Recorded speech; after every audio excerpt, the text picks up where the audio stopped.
Okay, Mark, I think we're good to make a start.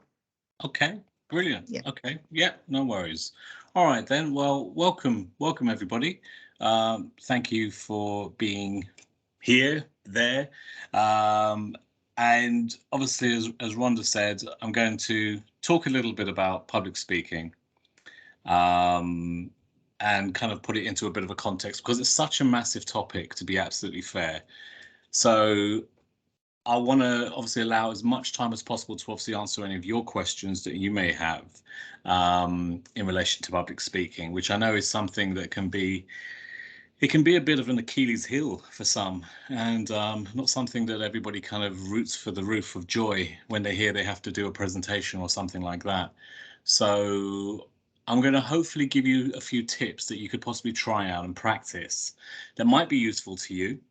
And rest assured, there's no quick fix with public speaking.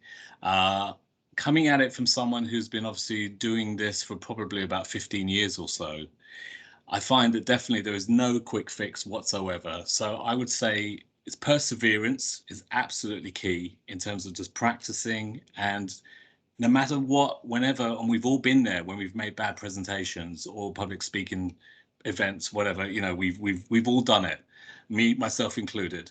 And I would say to each and every one of you, if that's you, if you can totally relate to what I'm saying, then absolutely the best advice I can give you right now is to just put that to one side, park that, and just worry about the next one, okay? Because there will be another one. And I suppose I always kind of compare it to something like, you know, if you're going for a job interview, it's like pretty much a public speaking event where you're expected to present, sell, promote, hopefully excite, and overall achieve, get the job, or whatever it may well be that you're going for. So, okay, as I said, I've got a short presentation, which I hope you're going to be able to see. We were just doing this, so it did seem to work. I think, hopefully you can see that. I don't know. I'm going to hope and pray that you can see it. So literally, the agenda is as follows. Pretty much where I'm just going to talk a little bit about me, and it will be just a little bit about me because this isn't about me. Essentially, it's really kind of hopefully answering your questions. Then really focus on public speaking and really give you some tips, and hopefully there's things that you can take away, as I said. And if you have any questions, then questions are greatly appreciated. So don't certainly hold back with that. With myself, pretty much, just to kind of give you a brief summary, I studied at UEL back in 2008 to 2010 part-time. I was doing the MA in acting at UEL, which I have to say, and I'm not just saying it because some of you, most of you may well be UEL students, but it was an absolutely brilliant experience. I absolutely loved it. And this is in the times before they had the lovely Stratford campus, which is now standing. There was none of that. It was literally just Docklands when I was there. That was the main site, and that's where I was for some of it. And it was an absolutely amazing course. Great teachers, absolutely. It was just something that really gave me a really good grounding and foundation of skills to take away, which I wanted to, for acting, but then it opened up other doors for me, which was really, really exciting. I found with most of it that there was a lot of skills that I could take away, which were quite transferable, and not just kind of relying solely on acting, but on other things that I could actually do, which I hadn't considered before. And this is in the times, obviously, before I even considered, obviously, doing any public speaking or running public speaking events or anything like that. So it was really, really a great experience. Besides, obviously, doing these sort of things where, obviously, coaching or running life skill events, as I call them, yes, I am an actor, and I have taught. I've taught in certainly in FE and HE, working with people obviously who are looking to do drama or acting or performance skills. And then over the past 10 years, I've become more involved with certainly the public speaking aspect, where I've been going around literally running workshops independently with organizations, not necessarily for actors and actresses, but certainly in all sorts of different sectors and professions, whether nursing, media, construction, whatever it may well be. And some of them so far removed from performance, it was untrue, but really, really interesting. So definitely it's been a real valid tool in that respects.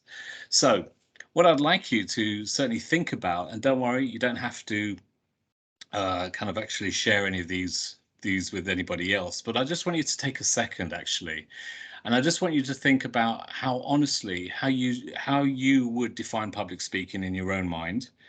How does it make you feel? And that for me is probably one of the most important questions, is how does it make you feel? Whether it gives you that sense of dread, whether there's something suddenly you just feel like an emptiness and hollow in your stomach, or you feel sick, something you just think, not for me, don't want to do it, hate being the center of attention, whatever it may well be. But how does it make you feel? Honestly, how does it make you feel? Whether you're nervous, are you terrified, or actually is it something you like as a challenge? Do you think, yeah, I'm actually not bad at it, and I think I get better every time I do it? I'd like you to either write down or just think about it. Basically, what two things would you say that you're good at in relation to public speaking? Whether you're someone that feels, can you hold a room? When you speak, can you make people listen? Are you fairly confident when you're talking in front of others or presenting? Just anything really. And besides obviously thinking about the two things that obviously you would say you're good at, what would it be that you would like to improve in relation to public speaking? So I'm just going to give you a moment just to have a think, about it. Okay. And as you're kind of thinking or writing something down, whatever, doesn't matter, you don't have to write anything down. I just want you to actually just think about yourself and your own experience. You may have no experience, and that's fine. You may have quite a lot of experience, and that's great. What I'm going to kind of just focus on as you're kind of just having a little think is kind of a checklist. And on this checklist, really, these are the things that I would say that you need to kind of think about, and certainly definitely have in mind when you are presenting or doing any sort of public speaking. And it's body language, to be absolutely honest with you. You definitely need to think about it. Sometimes it's one of those things that people just we don't think about our body language at all.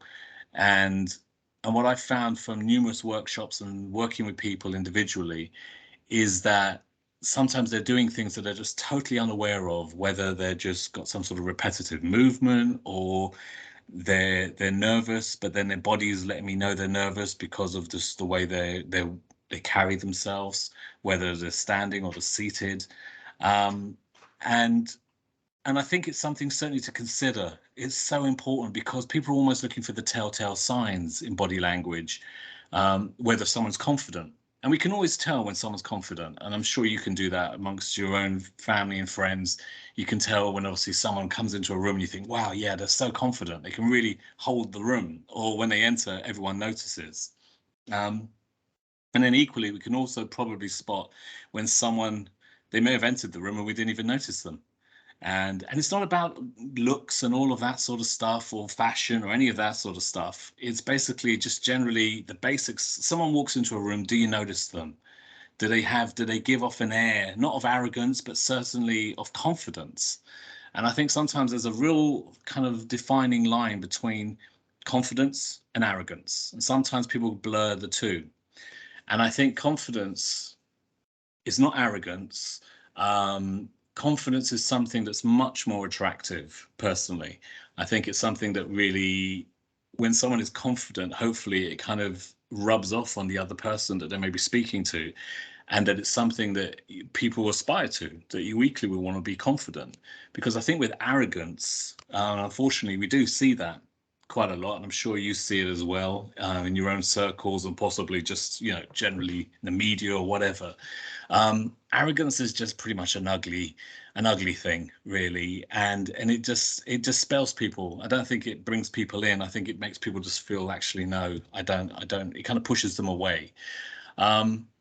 Pausing.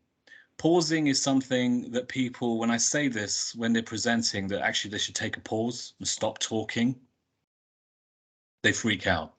They just feel that if they do that, the silence is going to be an absolute killer for them, because they feel if they're not talking, then nothing's happening.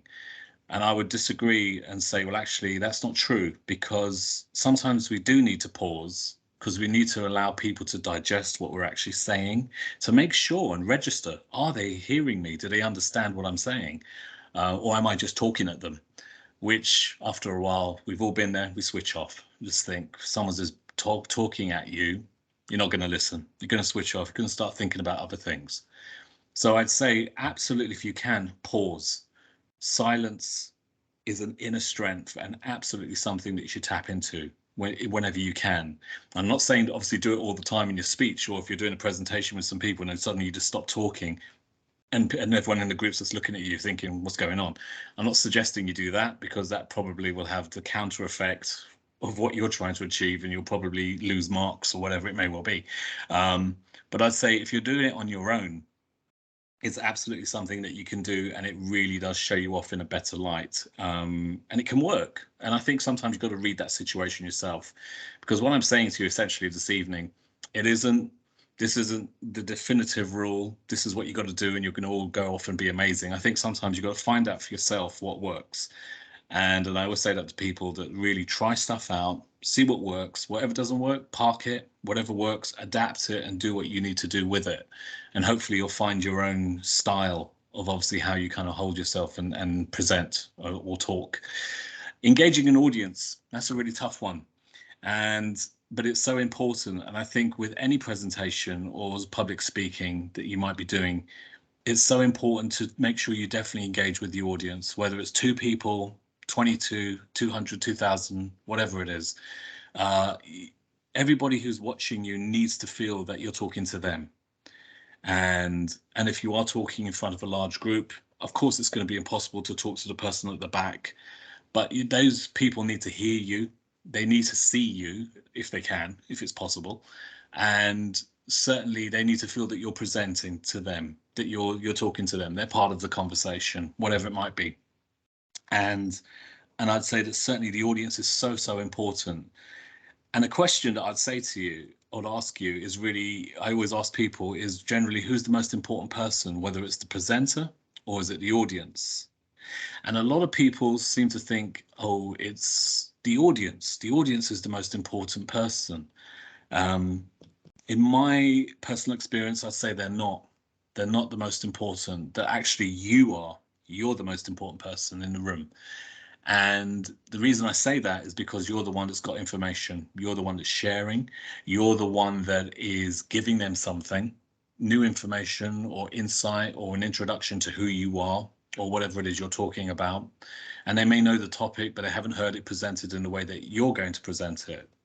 So for me, it's definitely the person that's standing on the stage or wherever, whatever the setting is. That's the most important person in the room. And everybody's there to see you, really see you, hear you, essentially, because that's nothing worse when you can't hear somebody. But hopefully they're going to also just take something away that's unique, that they've not experienced before, and you're the person that's going to give it to them. Voice, really key. A lot of questions that sometimes comes up is people go, oh, well, I have this accent. Should I change my accent? Should I talk in sort of the Queen's English or something like that? And the answer I'd say is no. Why would you? Unless you talk in a particular way, which is sometimes they used to say it's RP, received pronunciation, which not very many people talk like. And you could, if I'm giving you an example of who talks like that, probably you could say, yeah, some of the royal family. But most people, no, they don't talk like that. And most people just talk in their normal their normal accents, and I would say use it, don't change it, because it's who you are, it's part of your DNA, and why would you want to try and change it for the sake of an audience? If you have an accent, so what? That makes you even more interesting to listen to, and so I certainly wouldn't change anything about that. And the most important thing, accent or not, is you just need to be clear, and you need to be understood. And if obviously if that's a problem, then of course, yeah, you might need to obviously work on pronunciation and things like that if your words are being a bit confusing, or certainly not clear in terms of obviously how you're delivering it to others. But other than that, if that's not an issue, don't change your accent. Talk the way you talk. Know your audience. Who are you talking to? How much do the audience know? Now, if the audience don't know anything, then that gives you a certain kind of leverage of how much what you can do, really, in terms of how you converse with them. If the audience is on the same level as you are, then of course you're going to have to step it up. You're going to have to really kind of pull the stops out and make sure that you clearly are in charge, essentially, and that you're in control of the event or the presentation as it stands, and that you are delivering, which is the key. It's always the key to deliver. Storytelling. Yeah, storytelling definitely features in public speaking, because everything we do is a story. It's your story, my story. If you're talking about, I don't know, if you're doing a presentation on whatever the topic is or subject is, you're still telling a story at the end of the day, whether you're including quotes and facts and data. It's a story because it's going to go from one place to another. So it's going to travel. It is a journey from A to B, and it's how you're actually going to deliver it, whether you're working with a script, whether you're working with PowerPoint, or with a group. Each of you will have an important component of the story to carry. So I think sometimes keeping that in mind, that actually what you are doing is telling a story. And if you're in a job interview, you're telling the story of you, essentially. That you keep that in mind, because we all love stories, and there's nothing worse than a really bad story. And what is that exactly? What is a bad story? We've all seen bad films, if you're into films, or we've all read books, and some books will always stick out in your mind as some of the best that you've probably ever read, and you'd keep reading it. So there's something about the language, something about the way the author has actually written that book, that's captured you, engaged you, and made it something that is so precious to you and so valuable. Now, obviously, that's not always going to happen in a presentation or a public speaking event. But I think if you can capture your audience and hold them, and use those little things of obviously pausing and thinking about obviously how you're holding yourself in the room with your body language, use of voice, making eye contact, of course, something I didn't talk about, but it's so important. You must do that, because if you're talking to the space, talking to the floor, then you're not talking to the people in that room, whether 2, 20 or whatever it is. You got to look at them, and then they know you're talking to them. And there's a thing, and I'm going to show you a little thing later, where there's this presentation and it's pretty horrendous, and you'll see why. And it's actually the tutor who's actually running it, and it's all made up. It's not real. I certainly wouldn't show a real footage of someone who's maybe delivering something that's not probably their best. So this is totally made up. But I think it's just really interesting to see it, because it just kind of, the mistakes that this person makes, you kind of think, yeah, easily done, but certainly why would he do that? But he does, and part of it is arrogance, really, which you'll see. But I think certainly with eye contact, you got to make it with people. And there's a rule with eye contact that you don't want to just talk to one person who's in the front row and keep talking to them, because eventually they're going to feel uncomfortable. They're going to feel that you're picking on them, and they're not going to be able to kind of take their eyes off you, because they just don't know what you're going to do. So you got to play the room. And playing the room, what I mean by that is literally casting your eye generally around, making sure you try and engage with the person on the left, the right, person at the back, and yeah, the people in the front row. But you're working it constantly. If you're obviously doing a presentation or public speaking task, event using PowerPoint, then you're probably not going to be able to do that too often, because you're obviously going to be trying to talk from the screen. But not obviously read the screen, which is a definite no, I would say straight away. And I'm sure you don't do it. Most of you, I'm sure you wouldn't do it. Hopefully none of you do it. But don't read PowerPoints to your audience, because there's nothing worse. Because we're reading it anyway, so we don't need you to read it to us. So try and avoid that.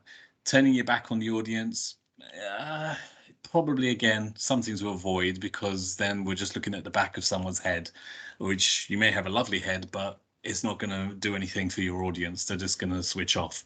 So you want to talk to them. And I think the biggest fear with PowerPoint is people feel that I've got to stick to the script and I can't come off script. And I would say, if you can, it's just relax and don't worry too much. Things go wrong. Equipment fails, computers fail, things go pear-shaped. Suddenly it's not there what you saved. What do you do? And I have seen it where people have panicked, totally just had an absolute, meltdown and tears and everything else, and they don't know what to do. And you kind of almost got to prepare for the worst scenario. So if you are using a PowerPoint, always print out a copy, always print a copy out. So if the laptop goes down, if there's a power cut, something happens, you can then read it out. I know it's not ideal. They're not going to see all the amazing slides and everything else that you put together, but at least you can continue and carry on. Your tutor or employer or whoever will absolutely appreciate the fact that you managed to get through it, even in the most trying of circumstances. So I would always say, have a backup, be ready for the inevitable. Hopefully it never happens, but if it does, you can carry on, you can do the presentation. And I think sometimes with scripts are great, but certainly the most important thing with any text, unless you wrote it, it's not yours. And what I mean by that is chances are you're going to get tongue-tied, because the way that the writer has written it, it's not the way that you probably talk or I would talk. So what I would do is I would always go through a script. If I have to present someone else's words and language, I would obviously kind of break it up, write on it, and obviously kind of put in where I'm going to pause, because it may not work for me where they're going to pause, but obviously I want to try and keep true to it, deliver it with whatever intensity it needs, with the right tone. So if it's serious or light or whatever, you got to make it work for you. A tip I would give you right now is certainly before you deliver any speech or anything, if you have to read a text or do something, tape it on your phone, record it into your phone and listen back to it. And when you listen back to it, be absolutely honest with yourself. Do you understand it? Is it clear? Because if it's not, guaranteed the audience are going to feel exactly the same way. And this simple thing will just save you time and hassle and stress, which none of us need. You don't need any stress. So I would definitely do that. If you're feeling particularly brave, I'd go one step further and record yourself with your camera on and deliver the speech. Deliver it straight out to your camera. Don't have to have an audience, just do it in your bedroom or wherever, and then watch it back. And if you're one of those people that just doesn't like the idea of looking at themselves, see it before you do it, or before you try not to do it. Just see this as a task that's going to save you so much time and hassle, because once you've done it, delete it. You don't have to do anything else with it. Just delete it. No one's ever going to see it. By watching yourself, you see exactly what you do. And sometimes we don't know what we do until you see yourself on camera. So when I'm doing workshops, I always sometimes film people with their permission, and I tell them why I'm filming them. And it's the main reason is so that they can watch it back. And then the material is totally, I wipe it. I don't need it. It's not uploaded. Doesn't need to be shared. It's a private thing. But certainly they can see, because you can tell someone they had a really good, sounded great. And that's brilliant. And we all love positive feedback. But unless you see yourself, what you're doing physically, vocally, it doesn't kind of sometimes hit the chord, and you need to see it. So I think it's so important. And now that everyone has technology in their pockets, use it. I would certainly say use it to your advantage. Content is important. What you're talking about, it needs to be structured, and structure, like an essay, it needs to flow. It needs to flow. It needs to travel, as I said, from A to B. There's no point kind of just talking about something and it never moves any further, because people are going to switch off and they're going to get bored. So you've got to kind of think about your audience, think about what the message is, how you're going to say it, whether you're going to inject humor into it, or whether it's not that kind of thing, whether it's actually really serious. Then I'd say don't put humor in it. That's the worst thing you could do, because the audience won't appreciate it. Certainly just think about what is it you want the audience to take away? How do you want them to feel? And that sometimes can be the main question. And once you know the answer, you're on your way completely. Now, this is the presentation nightmare that I was talking to you about earlier, about this short video. And it is a short video, and I'm just going to kind of click it. It may not even work, probably won't work now that I want it to work. But it's basically, no, it's not going to work. It's not going to work at all, which is fine, because these things sometimes happen. What it is basically, I'm not going to ponder on it, but it's basically a short video. It's 2-3 minutes. It's on YouTube. And I think if you put in worst presentation ever, simply type that, you'll see this. And this guy, he's a teacher, obviously in high school, and he's running this class, and he's clearly nervous. And so he does all the worst things that you could possibly do as a teacher. He picks on somebody to try and break the ice with the rest of the group. And that totally backfires, because that person suddenly then thinks, right, that's it. I'm not listening to you, and I don't like this tutor anymore. And then he starts trying to be funny. And that doesn't work either, because of the content, because of the reason why they're there. They're there to obviously learn something, and he's just trying to make a joke all the time and be funny and likable. Doesn't work, because it's not the right setting. It's almost like, yeah, he probably knows his stuff, but the way he's going around it, he's doing a total car crash. It's an absolute car crash. I would say certainly have a look at it. It's only 2 minutes or something like that, and it's called The Worst Presentation. It's on YouTube, and as I said, it's not someone really going through it, but it's all made up, and it's all actors, but really, really funny, but also really, really cringeworthy as well, because you just realize you don't want to be that person at all, under no circumstances. So the next thing, nerves. And I'm sure that's something that probably for a lot of you came up when I asked you a bit earlier to think about 2 things, or maybe 1 thing, to 2 things that you'd like to improve. Usually, how do I settle my nerves? How do I become more confident? And as I said at the beginning, there is no quick fix. I would say to all of you, don't rush out and buy a whole bunch of books on public speaking. There are fantastic books out the way, by the way, and I'm certainly not dismissing anybody's work at all. But I would say to you, as I said at the beginning, you've got to find your own way with this. And if this is something that you're interested in and you want to kind of pursue it, then you're definitely going to find your own way. And you're going to make your mistakes, but you're going to learn from them, more importantly, as we all do, and hopefully get really, really effective and really, really good at it.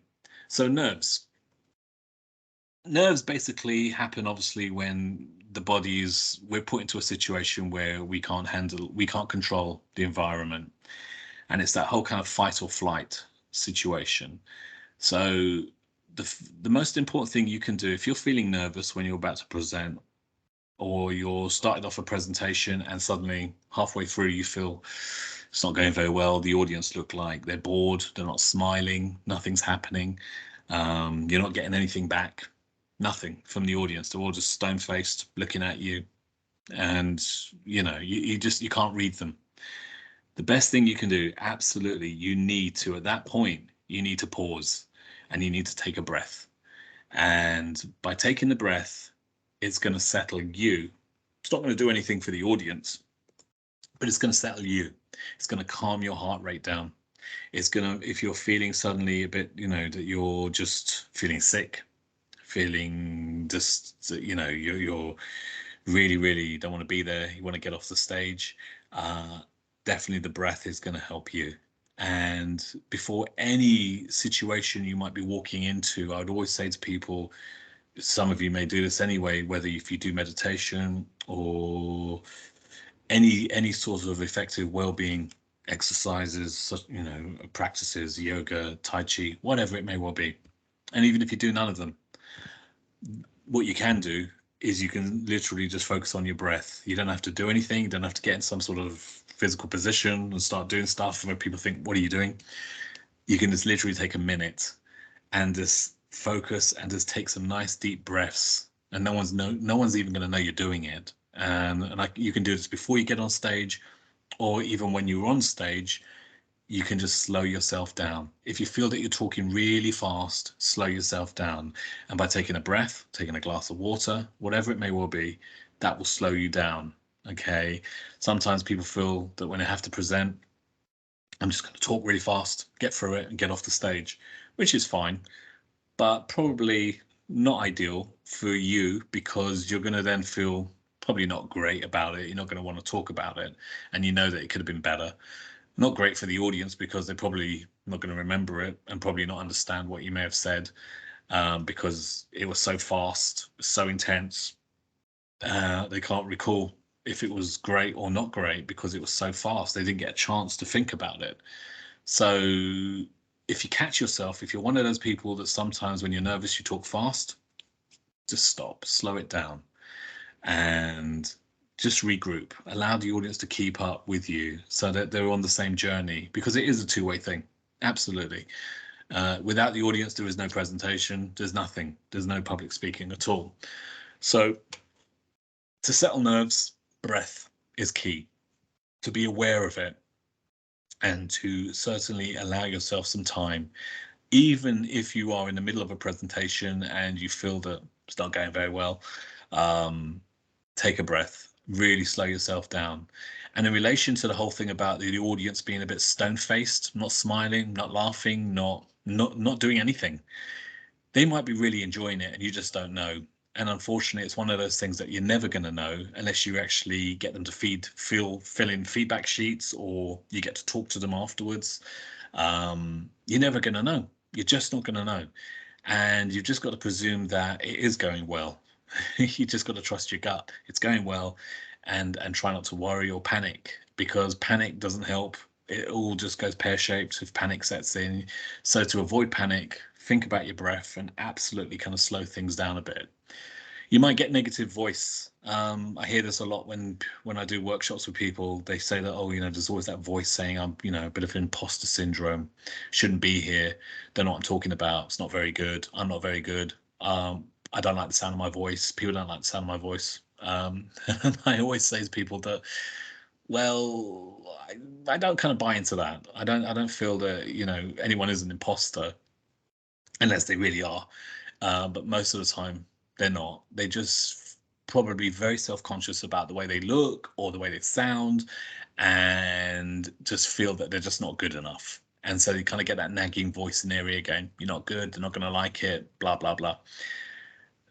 Now, negative voice, it won't just go away. And if it's certainly something that you kind of hear it all the time in your own mind, then you've almost got to kind of try and silence it by just really thinking about the things that you do well and not the things that you don't do well. Because if you go down that road all the time, you're not going to see any change or improvement in this particular thing of obviously presenting and public speaking, or in your self-confidence. You're just not going to see a change. It's just always going to feel that you're at the same place and pretty much not developing or growing. So I would certainly say to try not to invest too much time listening to that. We all get it. We've all got a negative voice kind of going off sometimes, and I just wouldn't dwell on it. And as I said to you at the very beginning, I'm not going to sit here and say all my presentations have been amazing, amazing. No, they haven't. They haven't at all. Some of them have been absolutely terrible, and I knew they were terrible. And you just know. And I think all I could take from it was a great sense of learning that either I wasn't prepared, I didn't know what I was talking about, or I tried to wing it in some way and thinking that the audience wouldn't know. And of course the audience knows, and then it all goes wrong. And those feelings, if you've ever been in that situation, you never want to repeat them, and you never want to go through that again. So that's certainly something to be avoided if you can. Always prepare and try not to wing it. It just doesn't always kind of pay off. So with that in mind, what I'm going to do is I am going to try and answer your questions, which is much more important and much more interesting. So if anyone does have any questions, then feel free to fire them off, and I will certainly go for it and try and answer them. So we've got a question from Ravina asking, how many speaking engagements do we need before we can say we're professional public speakers, and where do we start? That's a good question. That's a really good question. The first part of that question about how many engagements do you need to have achieved before you can say you're professional?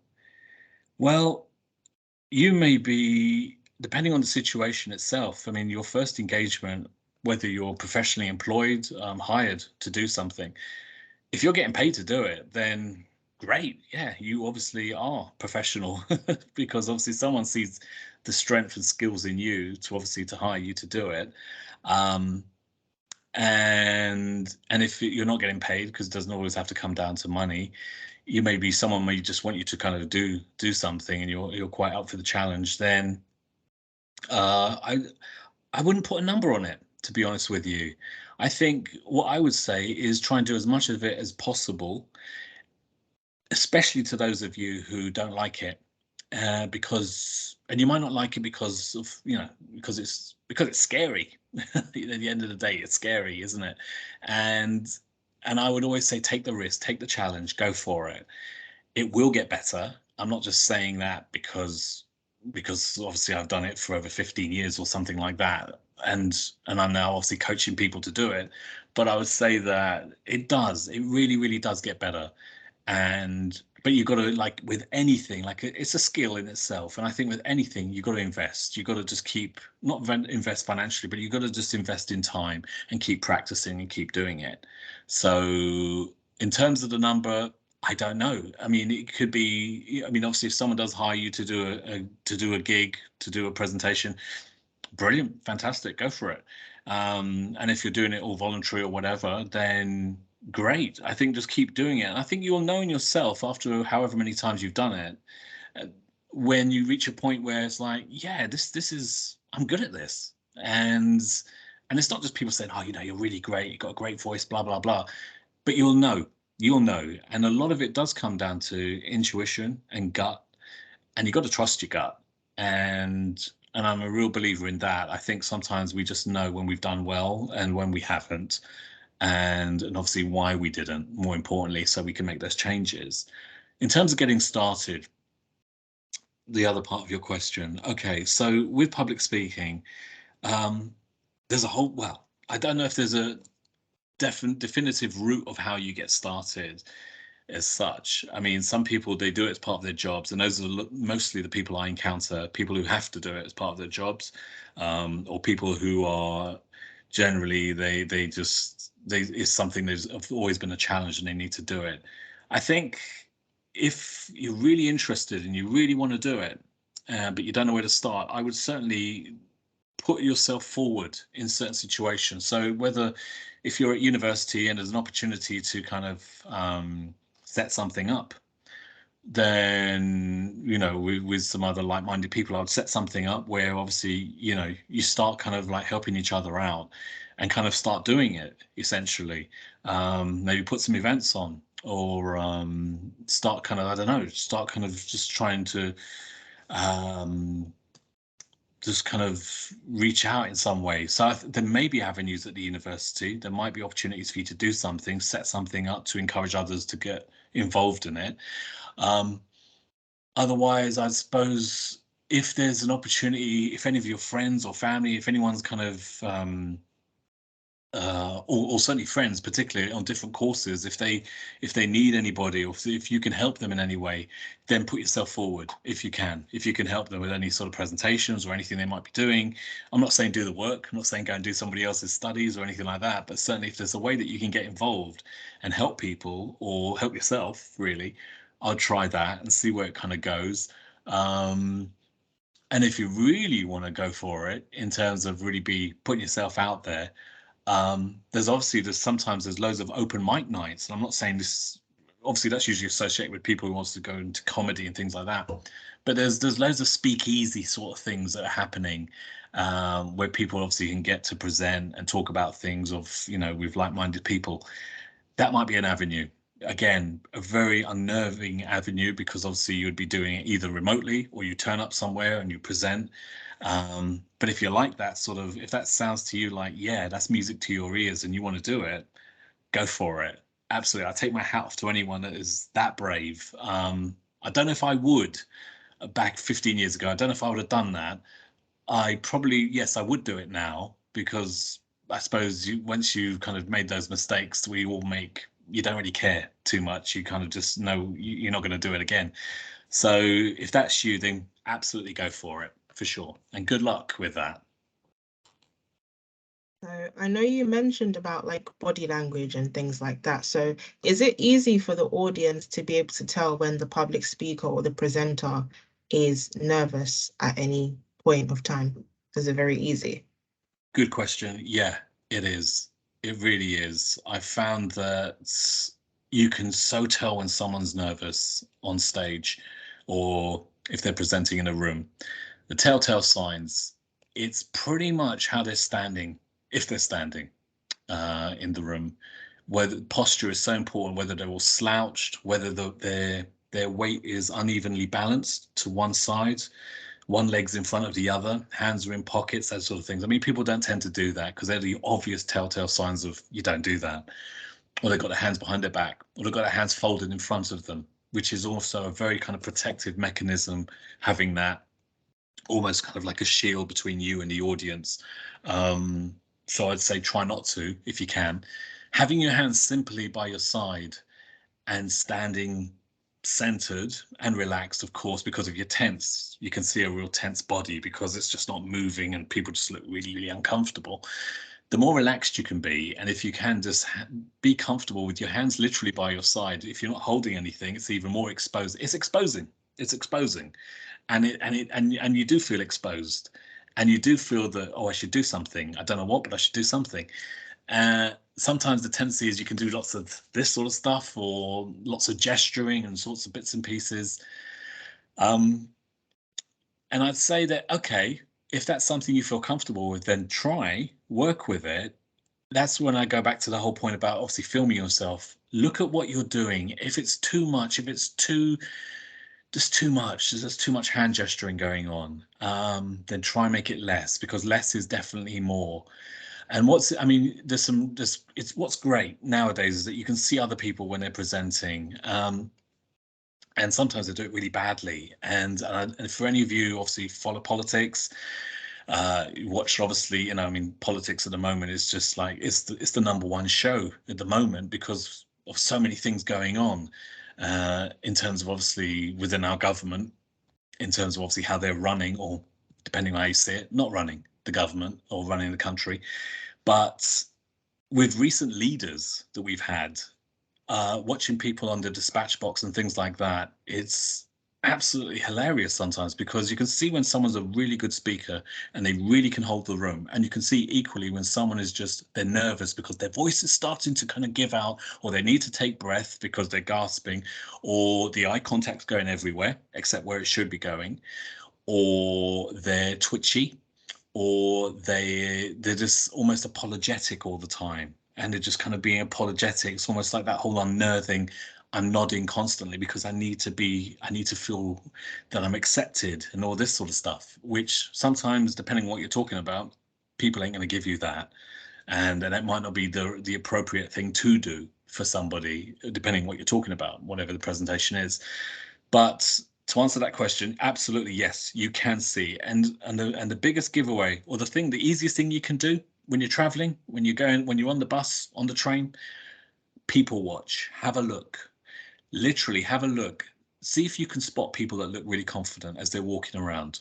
And equally, have a look at the people who you think, wow, they look really quite vulnerable, or they look really shy or timid or a bit fearful in the way they're carrying themselves, the way they're walking around, doing their normal, living their day-to-day lives. Just have a look without actually staring anybody out or making anyone feel uncomfortable. But literally, I mean, if next time you're sitting in a cafe or whatever, just have a look and watch, because you'll see so much just in how people are walking around. And then what I tend to see quite a lot, as I'm sure all of you as well will see, is there's those that overcompensate. And it's almost like it's a facade. They've overcompensated for their body language, and they're being extra in terms of, obviously, it's almost like it doesn't feel normal. It doesn't feel right, the way that they're kind of carrying themselves, and almost they're like two people instead of one person. And whatever the reasons are for that is obviously down to that person, but you can just see it when it doesn't sit right. And if they almost just take a layer off and just be themselves, then chances are that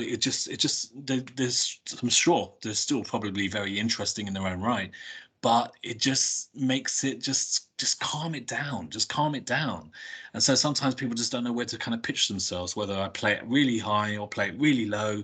I don't know where to be, because being me, maybe they feel I'm not that interesting, which I would say, no, that's not true, because every single person's interesting in their own right, to a certain degree. Some people just need to work on it. If they are someone who's extremely shy, then of course they need to work on it. It's not going to change overnight. They definitely need to work on it, and just work on themselves, and obviously build themselves up and get to a certain point where they want to be. But definitely with body language, yeah, it's key. Before you even open your mouth, someone can tell if that person is confident or not confident. So I feel like you've kind of sort of answered the next question, but that is saying, how many times do you practice a speech before you feel like you're ready to go live? Okay, good question. So many times, to be absolutely honest with you, so many times. I'm not going to lie to you and say, oh, I do it 5 times and then I leave it. No, I think depending on the situation of how much time there is, if I've got a couple of days, or if I've got a week, if I'm lucky to have a week, I will try and make sure that I do it as much as I possibly can, without, obviously, I'm not going to say, oh yeah, I just do it all the time and I don't do anything. But you've got to kind of obviously just try and put the work in, so you really know the material that you're presenting or you're talking about. And some things that might be useful is certainly, yeah, record stuff onto your phone, listen back to it. It's true what they say, if you listen to stuff before you go to sleep, you do retain it a lot more than if you simply look at stuff in the morning and then I don't look at it again until the evening. Chances are you're not going to remember too much of it. So absolutely record stuff. And that's what's great about technology. Record stuff, record it onto your phone, listen back to it. And as I said, if you don't like the way that you sound, or, don't like the way I'm sounding, or the tempo, the rhythm I'm using, then you can work on it and change it. But I would say, yeah, work on it as much as you possibly can. And certainly there's never enough work that can be done, because I think the more you work on something, you get more familiar with it and you understand it. And I think the more you understand it, the more you're going to be able to build a connection between you and the audience. And would you recommend competitive debate groups as training for public speaking? Like, is that a good way to start preparing yourself if you wanted to get involved in public speaking? I think it's particularly brave. I think yeah, why not? I think, why not? If that's something that's really, really really appealing to some of you, then go for it. Because I think with that, what's really great about those sort of groups is that it all comes down to time, that you're on the clock. You've got to get you've got to get a message across in a minute, 30 seconds, whatever it is. So you've got to get there before they buzz you out or whatever. And I think what's great about that is that because there's never enough time. So when you are presenting, that's essentially the key. You've got to get the message across. You've got to tell the story. You've got to be clear, and you've got to deliver it. And if you can do that, if you're someone that can talk about something in, say, 5 minutes, and then someone says, right, give me the same thing in 2 minutes. So you cut out all the stuff you don't need and just give them the bones of what it is they do need to hear, then fantastic. And yes, do it. Absolutely do it. So I've got a question from Kevin that kind of relates to nerves. So Kevin was asking, in terms of nerves, do you picture the audience members as naked, or do you use like other techniques in terms of being able to settle your nerves on stage? I'm going to say I use other techniques to settle nerves on stage. For me personally, envisaging the audience naked is probably not going to be a pretty sight, really. I don't know if that's going to help me. That might really put me off my game. And of course, every audience is different. So I'm not certainly kind of doing a blank canvas that all audiences, some audiences might look great naked, but most of the audiences I work with or see, they probably I wouldn't go there.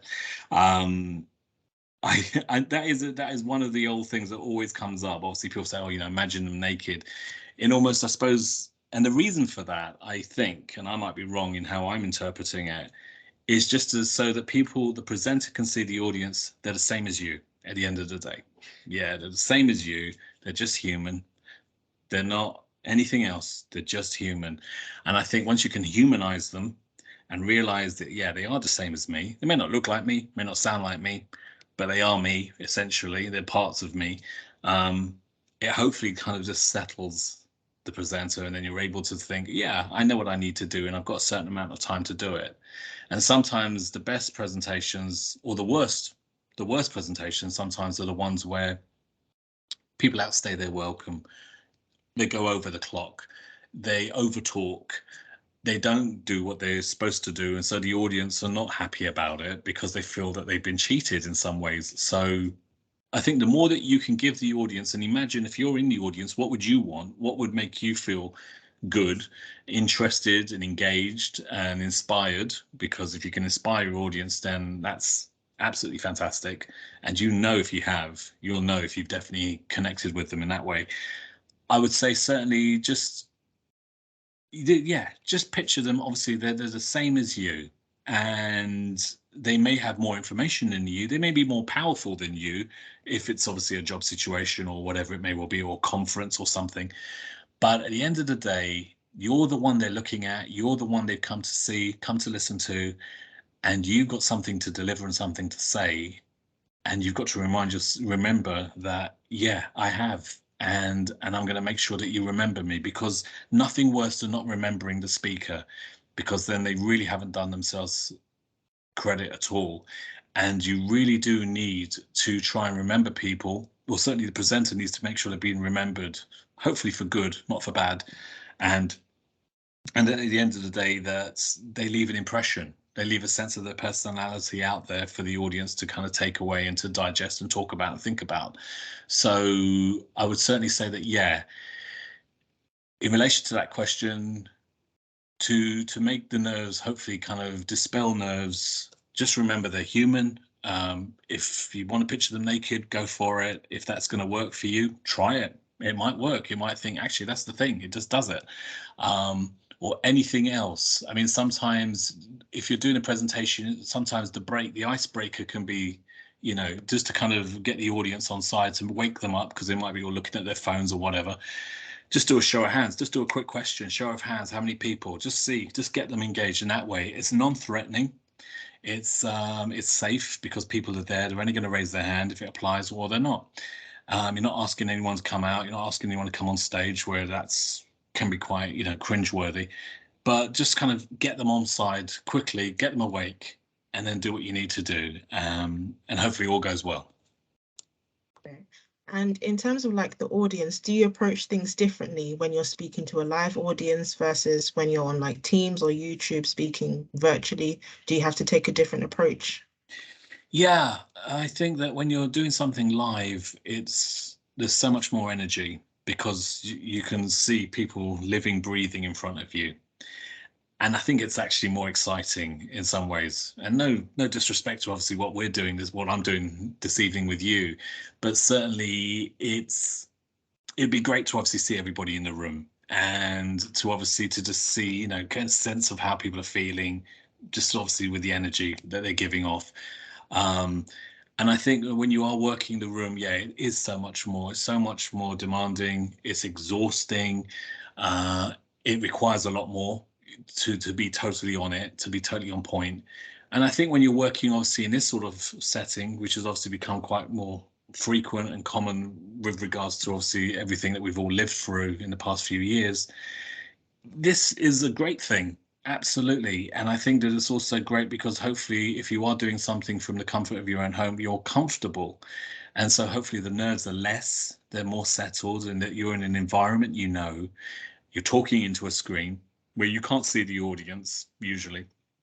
And hopefully that makes you feel more in control of what you need to do. So yeah, it definitely does. It definitely changes from this sort of setting to being in a room. The energy just goes through the roof. Okay. And then in terms of like engaging and holding an audience, is it very necessary for the speaker to have a passion for the subject that they're talking about? Do they really have to be passionate about it to keep them engaged, or can they just kind of blag it? Okay, that's a good one.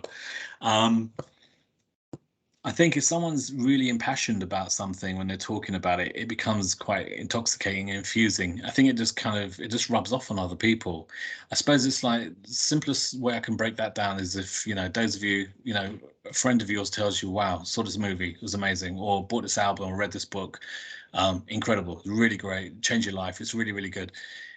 And if you could see genuinely they're really, really into it, and it's something that really has touched them and they've connected with, chances are you're probably, not always, but you may well go and watch that movie. You might, or buy that book, or listen to that record, whatever, um, because they haven't sold it to you. They're not trying to sell it to you. They're just being absolutely honest that it's just something that really just had an impact on them, and they just want to share that with obviously their friends, their family.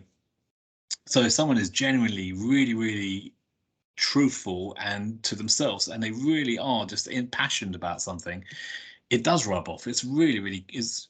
It can be quite invigorating sometimes. I suppose it's in contrast to that. If someone's talking to you about something and they're clearly not interested, if I was obviously talking to you this evening and I was really just deadpan with no enthusiasm, nothing positive, much to say, or don't even talking about the positives, just going through the basics. I think Mm. chances are most of you probably would have switched off for sure, and and certainly would have thought, "Wow, that was the most painful webinar I think I've ever attended." There was nothing coming from him.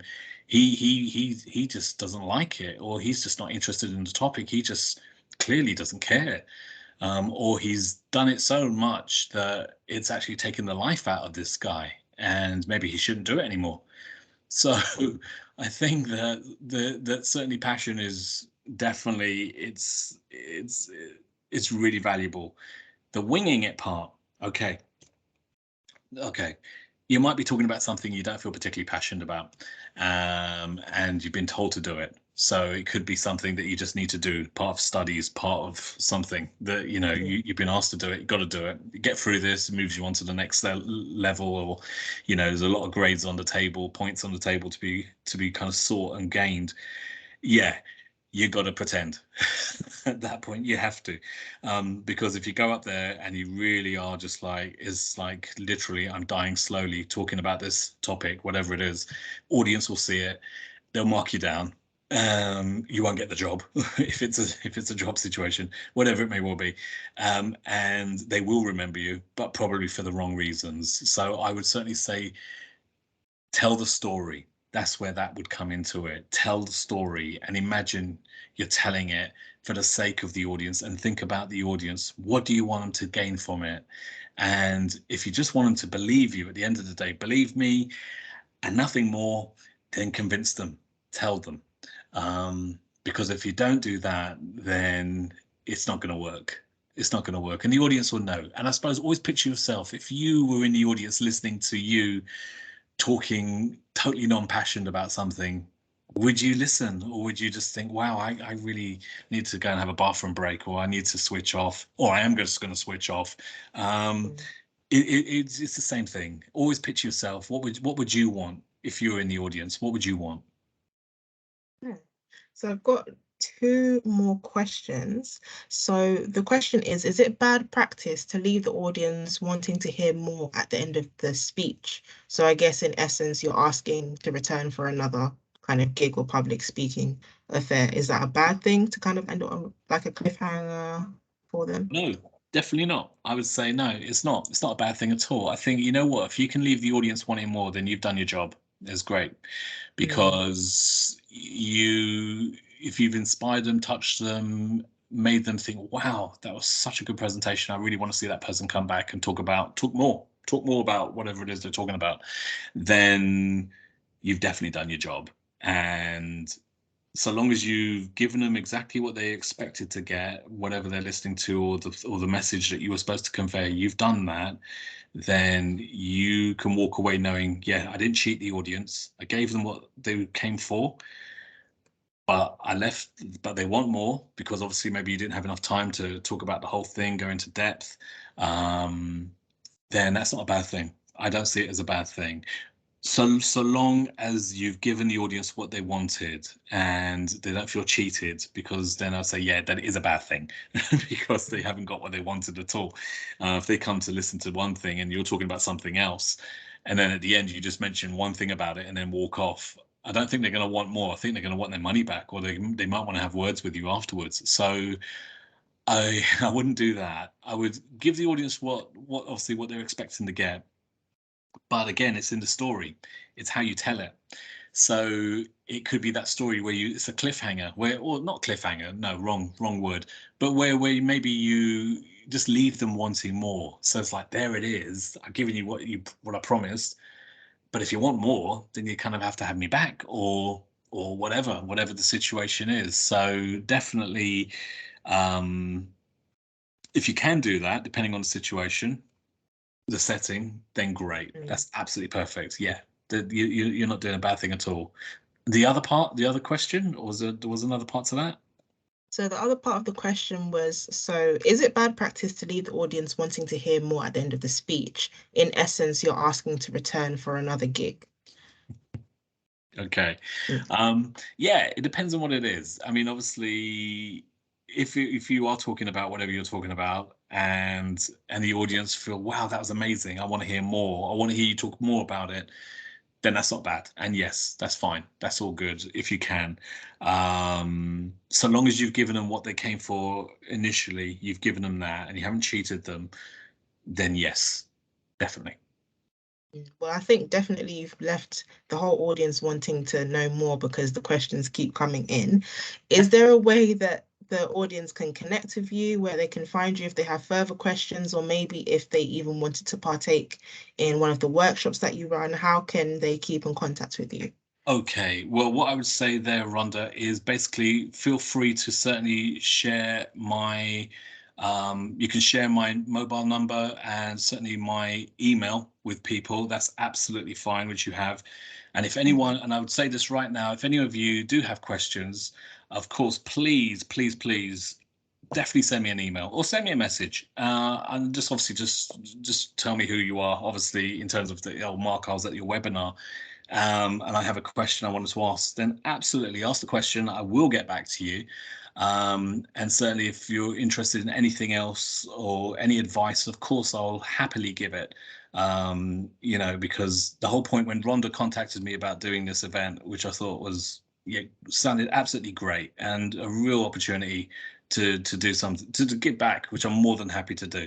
I jumped at it, and I'm really glad that obviously Rhonda did reach out and obviously, build that bridge so that obviously this could happen with all of you. So yes, I'd say to Rhonda, please, you can certainly type my mobile number out so everyone's got it, or an email address, absolutely fine, and contact me after that, absolutely fine, and I will definitely get back to you. So yeah, definitely please do that. Awesome. Well, thank you so much, Mark, for your time, and thank you everyone for joining. I hope it was insightful. I know you have a lot of questions, and I hope you've taken some nuggets so that when it comes to public speaking, even in normal conversations, you can kind of be mindful of your body language. Am I making eye contact? Am I doing this, doing that? So thank you so much for joining. We have recorded this webinar, so I will be sharing the link with everyone tomorrow so you can re-watch and catch up on everything. But for now, I think we're all good. So once again, I thank you very much, Mark. I will share his email as well if you want to contact him and get in contact and speak further. But have a good evening, everyone. Thank you so much. And all the best to all of you. All the very best indeed. Yeah, just go for it. And I wish you all the best with your future endeavors in public speaking. It's great. Thank you very much for tuning in. And thank you, Rhonda. Thank you. Very best. You're welcome. Thank you. More than welcome.